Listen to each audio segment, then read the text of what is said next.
Hello and welcome back to Oversky Deck Doctor. This week we're going to revisit a deck that I covered in Card Spotlight. Now, I was talking about Sky and Enemy, and I developed a red-yellow events list, but I really enjoyed the list. I wanted to refine it and work on it more, so I started playing it, and SKC, one of the premium players of Red Yellow events, who was brought into the Monthly Cup in the past, as well as ESofDawn, a Monthly Cup champion, gave me some pointers and some suggestions when I refined the list, and I now feel this deck list is really, really solid. Now, it will still have some of the issues that Red Yellow events has, which I'll cover in the strengths and weaknesses, but overall, I think this deck's just really fun. It kind of reminds me of old Yellow Control, but with more options. And I think you guys will really enjoy it, especially if you enjoyed the list from my previous Card Spotlight. So if you like controlling the board, if you like lots of removal, burst damage with events, and a strong finisher in the Windstorm Colossus, this deck will be for you. So let's get into the cards and see what they do. Our first selection of cards are the early game creatures. You're going to want to find these in your Mulligan. Axe Grinder, fantastic early game creature, can be played turn 1. And you can also use this as a finisher if you play this on your opponent's wells, because it becomes a 5/4. It's very difficult to deal with, cheap and effective damage, and on its own, it can set up lethal in 4 turns. Now, Ground Shaker, premium red card, 6 Faeria, deal 1 damage to everything, 5/6. You guys know it, you guys see it time and time again. This card's going to feature in a lot of red decks, and it's very useful in the red-yellow version because we do have Soul Drain, we do have Garadan, and we do have Flame Burst, so we have ways to extend the damage from its gift ability to remove threats. Windstorm Charger, again another premium yellow creature, featuring in an event package as well. This is an event control list, so Charger gets a lot of mileage. This card is fantastic with any kind of event-based removal. It can trade up the curve, clear creatures that cost higher than it. It can also fly now. We've added Kaleem's Training, which is also a fantastic card, so we can also move this over to lake tiles, and then we can use Flash Winds to move it around. Charge is just a great creature when it comes to events, and yellow and red pretty much have some of the best events in the game, so this is why I feel the list is really strong, and Charger has a great home here. Our next selection of cards feature your mid to late game cards. Manta Rider, again, a premium yellow creature, one of the best creatures in the game, I would argue. Very durable, it's a 5/3, it's got fly and charge too, so it can fly around quite easily, double collect, get into areas you want with mobility to attack your opponent's creatures or life. And like I said, it's durable. Once it dies, it summons another creature, which is a 2/2 Manta, which is also very mobile and can move around. So just a fantastic creature in general, and with Kaleem's Training added to this deck as well, it's even better, because now we can extend its attack to 6, and it can kill popular creatures like Grove Guardian, the Ground Shakers, Ancient Heralds, can challenge a lot of those 6-life creatures. Windstorm Colossus is a win condition, becomes cheaper as we use more events. This list now features more events since it's been refined from the Card Spotlight version, and fantastic finisher, dash free, so it can dash right up the board from a defensive well, and it's a 7/7 as well, so bulky stat lines. You can also combo this with Kaleem's Training and stuff like Flash Wind to move it around the board and become a very deadly threat. Garadan, fantastic creature as well, and this is a control build, so we're going to be getting a lot of Faeria, a lot of collection, fighting for the well control before we push damage, so we're going to get a lot of mileage out of this. It's basically our only area of effect card. Now, I could have used Firestorm instead because it is an event, but also means we have to go up to 6 lands, and this deck kind of caps at 5 lands, 3 deserts, 2 mountains. So Garadan is great as well. It's a 6/6 fly in charge too, very mobile, and combined in it with stuff like Flash Wind will allow you to move around the board of it, challenge your opponent's creatures, or even push some damage. Up next we have the removal events. Flame Burst, the most flexible piece of removal in the game. It can hit face, it can hit creatures, and it can also hit structure, so this adds a lot of flexibility, and control decks really enjoy a card like Flame Burst because it gives them a lot of options when using it. Soul Drain, could have used Cypher's Wrath instead, but because we're quite defensive in nature. You know, we're just controlling the wells, and then we're trying to starve our opponent out of Faeria and maybe get a big win off with, say, events or like a Colossus. Soldiering gives us a bit of sustain when fighting against some of them, like tempo-orientated decks or even rush decks. So Soldiering, great card, gain some life, deal 2 damage, easy peasy. Last but not least, we have a one of Last Nightmare. Now, I wish I could run 2 of these. Problem is, I feel like I don't have enough room in this deck. There's so many things I want to run, so I took the cut on Last Nightmare when I was refining this list. And a one-of, I think, is okay. You know, if it turns up the right moment, you can get rid of a big threat, like a Sky Whale, for example, and get your creature back.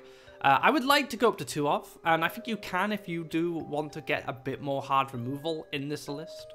You could potentially cut maybe a Flash Wind or a Training, but I also wanted to consistently find those 2 cards, and that's where the cut was made, where we originally decided at 2 Training, and then we said, right, we actually want 3 Training because it's very valuable. So Last Nightmare, great piece of hard removal. Could go up to 2 if you want to, don't be afraid to change that, but this will become very valuable when dealing with creatures that are a little too big for you to handle. Last but not least, we have the utility cards. Flashwind, it's an event card. It also means we can move our creatures around, you know, get into advantageous positions, but also has the event synergy as well. So it's going to synergize with the Windstorm Charger, and it's going to synergize with the Colossus. And mobility tricks are very powerful in Faeria. This recently got nerfed. It was 2 deserts, but now it's 3 deserts, which kind of toned its power level down, but still a very valuable card.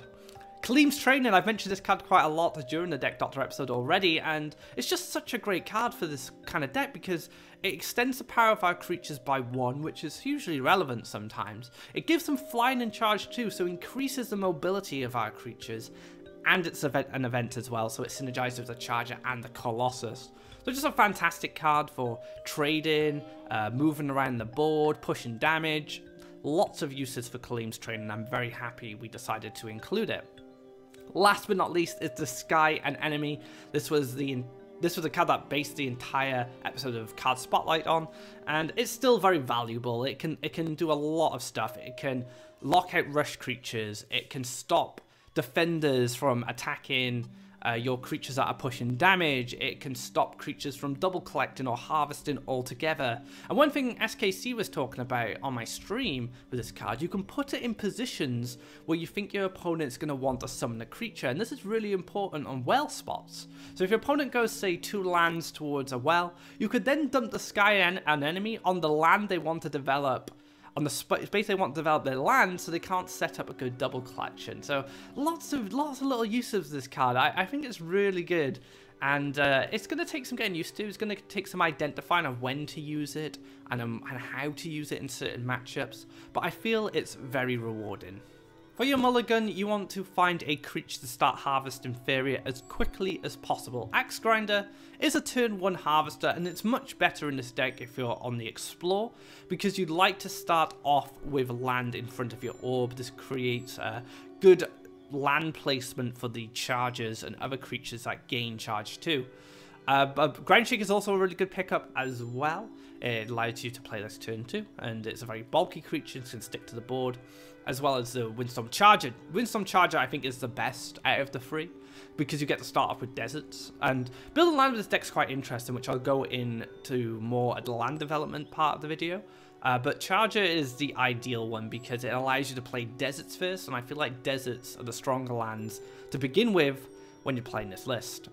Now, other cards you could consider if you do pick up that Harvester is Flame Burst. Flame Burst is a great piece of removal. It can help you answer your opponent's early collectors. Same as Soul Drain as well, the desert alternative to Flame Burst if you decide to start deserts. And Sky and Enemy is also a great card when you're defending its Rush, especially Yellow Rush. Yellow Rush hate this card, and if you know your opponent's playing Yellow Rush after playing them on the ladder in a previous game during the day, keep this card because it's going to be an absolute nightmare if they don't have a Wind Soldier into sacrifice. So yeah, these are some great options for you. Try and find a turn 1 Harvester and a bit of utility to support them. We've gone over the deck list, so how much does it cost? It comes up at quite a cheap price, 890 Memoria, 6 commons, 15 rares, 3 epics, 1 legendary, 5 Oversky cards. So lots of rares in this build, which is very nice, a very cheap and efficient way to build this deck with your Memoria. The most expensive card coming at a legendary, which is Garadan, which is 320. If you wanted to budget it up, you could replace Garadan with Firestorm, but not as good because you have to develop another mountain. The free epics are going to be Ground Shakers, which are staple to red, so they're always very good to pick up. Now for the Oversky cards, you only need one island to complete this deck, and that is the Pirates Eyrie. And you get the Manta Rider and the Sky and Enemy in that island. So very cheap deck to build, and it's a lot of fun as well. So if you're looking for someone to invest in Memoria, I definitely recommend this deck. Let's take a look at the strengths and weaknesses, event synergy. So the Windstorm Colossus and the Charger are fantastic event synergistic cards. They are going to become more powerful or more cheaper if you play your events. And there are a lot of strong events within red and yellow already, which have been featured in this deck. So Chargers are very explosive. They can push a lot of damage. They can clear creatures that are much more expensive than them. And Colossus are very cheap and efficient and mobile 7/7s. Mobility and removal, so we get best of both worlds here. We get the strong removal cards of red combined with the mobility of yellow, and this creates a very explosive package and a very easy way to control the board, since we can get flying from Kaleem's training. We can move around the board quickly with Flash Wind. We can take care of threats with Flame Burst and Soul Drain. We even have a Last Nightmare and a Garadan for either multiple threats or one big target, so lots of great mobility and removal options in this build. Best of both worlds, powerful red and yellow cards, which I've just kind of discussed. We're taking some of the strongest cards from both cards and put them into a deck together, which actually synergizes really well. And red-yellow, unfortunately, has been stuck in kind of the burn archetype for a long time, and I feel like the event control build has a lot of potential, and I've been really enjoying it, and I'm hoping that this is just the beginning for red-yellow events. In future expansions, it may even get more support. Now, as for some of the weaknesses, slow land development, so we have no land ramp in this build. I originally ran Air Elemental, but I took it out for more event synergy, and it actually worked out a little bit better. Well, we don't have Fire Elemental either, so we build our lands very slowly, but we only need to get the 5 special lands. We're not like the ramp decks that need 8 lands for, say, Sky Whale. So it's not that bad, but this can stop you from playing a few cards in your hand if you draw quite clunky. Which I'll talk about now. Is land requirement makes it difficult to defend against tempo and rush. So if you draw a mixture of high cost red and yellow cards, you're not going to have a good time defending against high tempo decks or rush decks that have good openers. So that can be quite restrictive in a way, because we don't have the land ramp.